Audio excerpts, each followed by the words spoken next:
Hello മുത്തുമണീസ്, ഇന്ന് മൊത്തം bank യാത്രയാണ് കേട്ടോ. അപ്പോൾ മാളൂനൊരു ബാങ്കിലാക്കണം, സോറമ്മേനൊരു ബാങ്കിലാക്കണം, എനിക്ക് വേറെ ഡ്യൂട്ടി ഉണ്ടായി. അപ്പോൾ പച്ചക്കറി മേടിക്കണം, ഇറച്ചി മേടിക്കണം, ഇന്ന് ഭ്രാതരാവാണ്, ഇന്ന് വൈകുന്നേരം ഓതണം.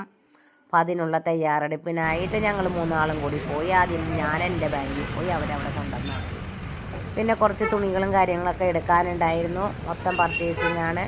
ബാങ്കിൽ അഴിച്ചുപണികൾ നടന്നുകൊണ്ടിരിക്കുകയാണ്. പഴയ ബിൽഡിംഗ് എല്ലാം പൊളിച്ചിട്ടു.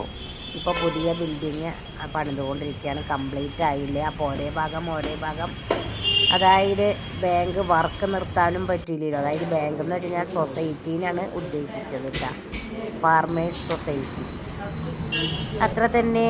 അപ്പോൾ അതേ പണി നടന്നുകൊണ്ടിരിക്കുന്നു. അതിനുശേഷം ഞാൻ നേരെ പോയത് വെച്ച് പിടിച്ചു നമ്മുടെ പച്ചക്കറി കടയ്ക്കാണ്. പിന്നെ ഒരാഴ്ചക്കുള്ള പച്ചക്കറി എല്ലാം മേടിച്ചു. മധുരക്കിഴങ്ങ് ആദ്യം മേടിക്കാമെന്ന് വെച്ചു, എല്ലാം തോന്നി പിന്നെ മേടിച്ചില്ല. പിന്നെ ദാഹിച്ച് വരിഞ്ഞ് നമ്മൾ ചെന്നെത്തിയത് സോഡാ സർബത്ത് വീണ്ടും. അങ്ങനെ ഒരേ സോഡാ സർബത്തും കുടിച്ച് നമ്മൾ പിന്നെ വീട്ടിലേക്ക് എത്തി തുടങ്ങി. ഇത്രയേ ഉള്ളൂ ഗൈസ്. അപ്പോൾ എല്ലാവരും സപ്പോർട്ട് ചെയ്യുക, ലൈക്ക് ചെയ്യുക, കമൻറ്റ് ചെയ്യുക. Okay, tata, bye bye, see U.